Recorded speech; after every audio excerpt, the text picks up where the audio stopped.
In today's video, I'm going to teach you how to schedule meeting on Zoom Workplace.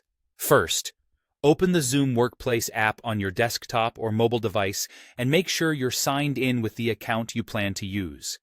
If you're on desktop, the interface is a bit roomier, but the process is essentially the same on mobile.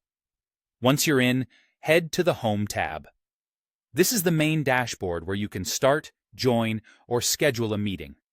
If you don't see Home right away, look for the main navigation at the top or bottom of your screen, depending on your device. Next, click or tap Schedule. This opens the scheduling window where you'll set all the details. If the Schedule button seems unresponsive or missing, it's likely due to an outdated app.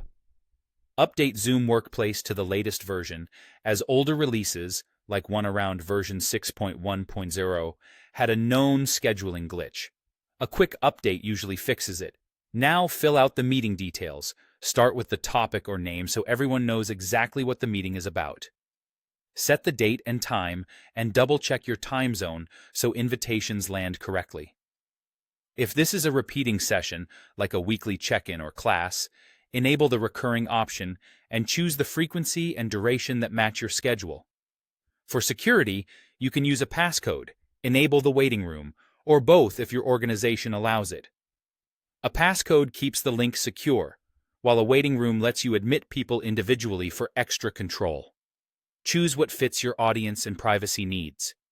Decide whether the host and participants' video should be on or off by default. Turning video off on entry can help with bandwidth and reduce distractions, and people can turn it on once they're ready. For audio, choose how attendees can join. Computer audio is standard, and phone dial-in may be available depending on your plan and region. Under Advanced Options, consider allowing participants to join before the host if you want people to gather or test audio ahead of time.